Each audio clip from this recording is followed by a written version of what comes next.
it's Lorenzo. So in this video, I'm going to start off by giving a quick update on my Oncidium Sharry Baby and a NOID Dendrobium, and then we're going to move into talking about how I water my orchids. So first up is the Oncidium Sharry Baby. I actually already have it here in this little bucket soaking, so it's getting a good drink.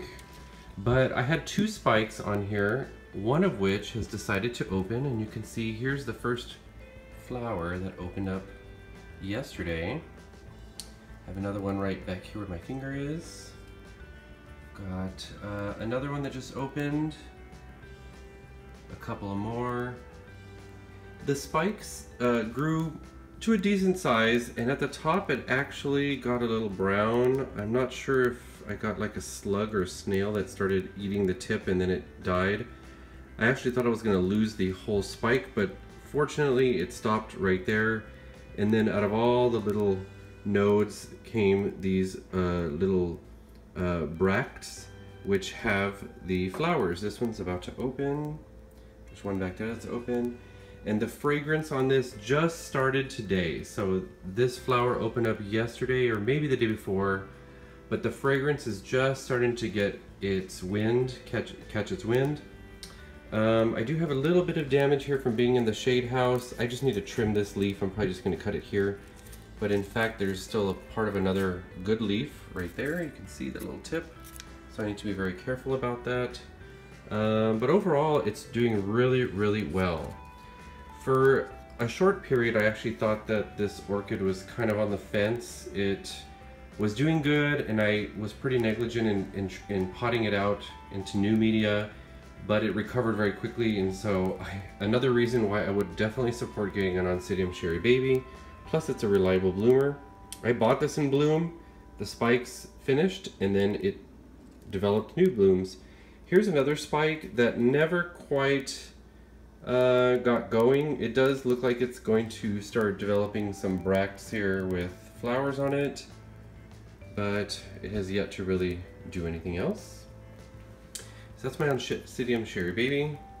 Over here, this is my NOID Dendrobium. I'm gonna do a separate video in this, and it's just about this and all of the spikes that are developing, but you can see, look how giant this one cane is.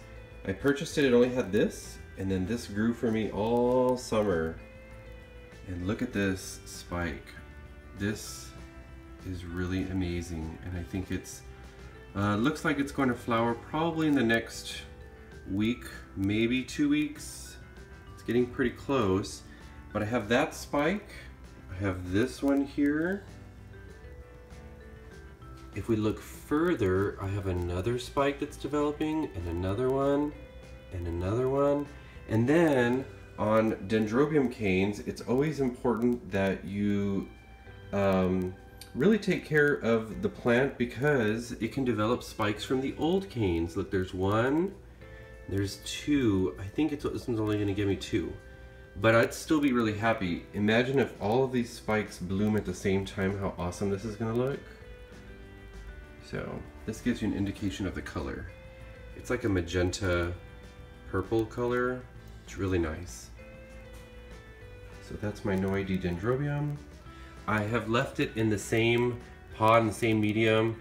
Probably in the spring, I'm going to take this out and transplant it out before a new cane develops, or when one just starts to.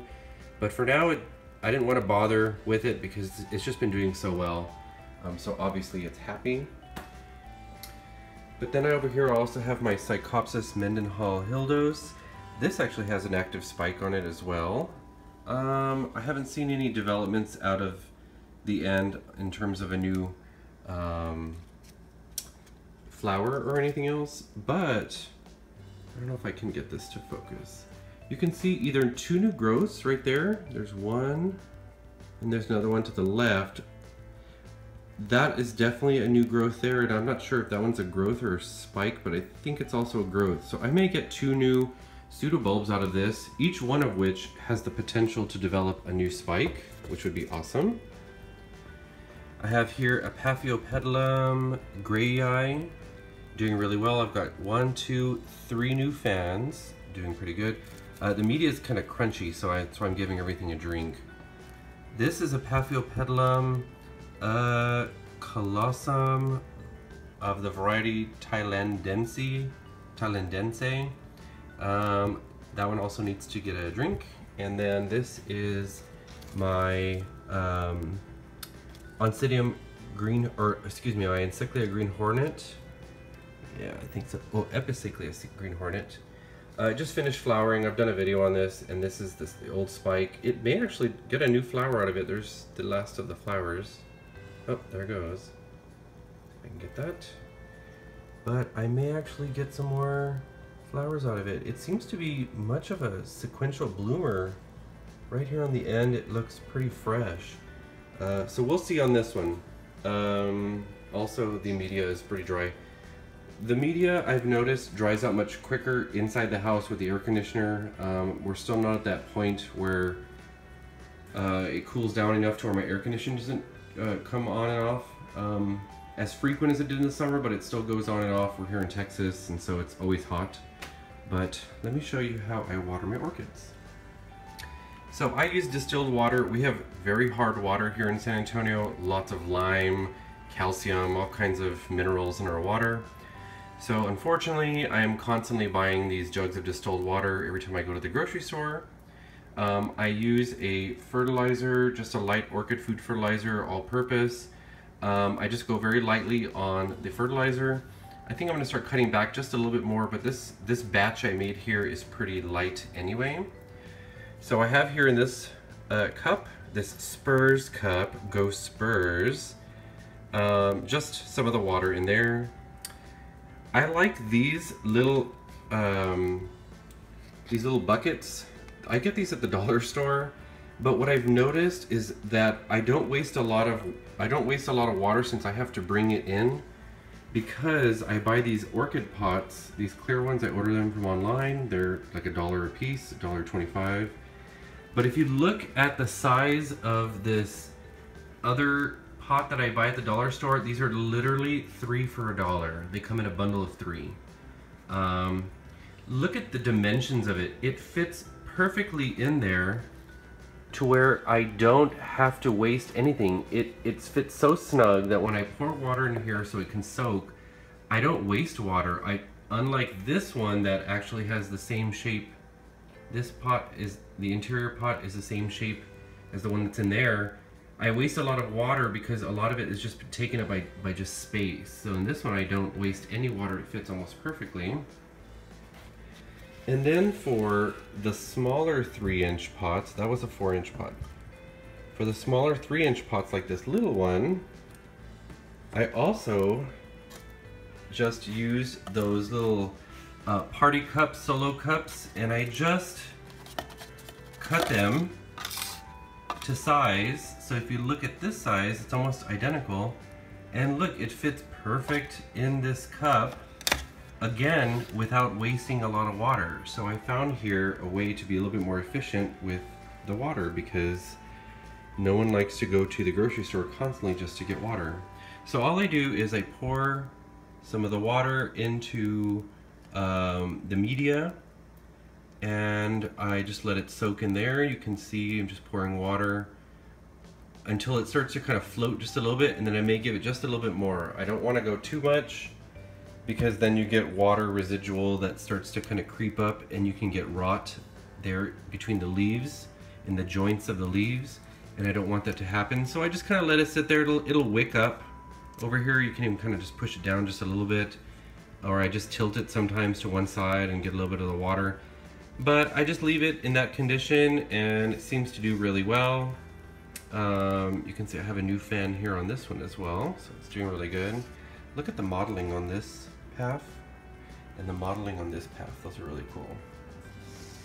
So I started already watering the Mendenhall, but I know I haven't finished it, so I'm just going to put some more in there. Just until I see it. You can see that I just saw the water as far as I go. The only thing about these is sometimes the water comes out of the side here. Because it sits so snug, usually the water stays in there, but sometimes you get a drip or two. So for these type of pots, I usually put them into the sink, and I just leave them there until They're thoroughly soaked. Here is another one. See how easily it just fits right into these. On this one, I usually water off to the side. Paths like to stay pretty, get a good drink, but then they like to stay a little bit on the damp side. So I try not to let this one dry out too much, so I kind of forgot to water this. I've been really busy with school, but nonetheless, I'm gonna give it a drink. Because this one has such a heavy top dressing of sphagnum moss, I try to just get it to where the water barely peeks out of one of the little sides, because the rest of it's just gonna wick up, which is fine. So I don't want to go too much. I think that's just about right there. I'm just gonna leave that. And then the last one, I only have a little bit more water in my cup, but I have plenty more. I'm just gonna pour it right in there. And I'll refill that. So that's how I water. I do see different methodologies in YouTube videos from other orchid growers. Some people run their orchids under the tap. Again, we have really hard water, so I don't like to do that. I don't want to get all the calcium buildup and all the minerals. So I prefer distilled water. Other people live in more rainy climates, so they're able to collect a lot of rainwater. Again, I live in Texas. It only rains in the spring and in the fall, never in the summer.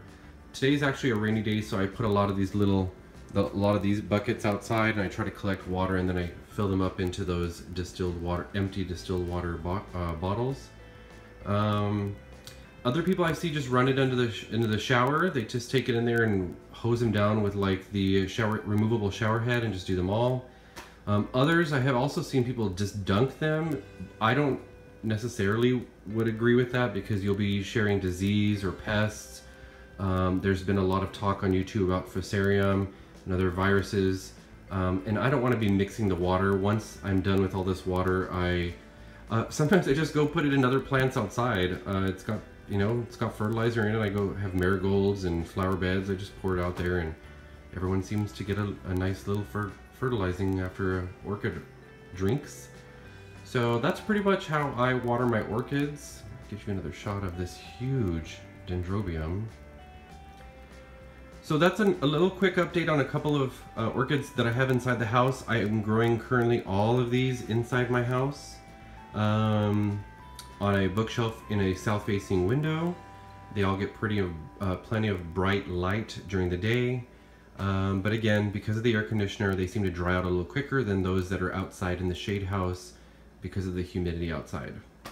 So with that, I hope you like this video. I'm going to stay tuned, because I'm going to be posting a video on this update after it blooms and everything else. I've been documenting the growth of all these spikes, so that's going to be in a separate video. The Sharry Baby, I hope, will do well for me in the near future, and all the others seem to be doing good as well. If you like this video, give it a thumbs up. If you want to know more, or you have any suggestions for upcoming videos, please leave a comment in the section below. But until next time, happy growing!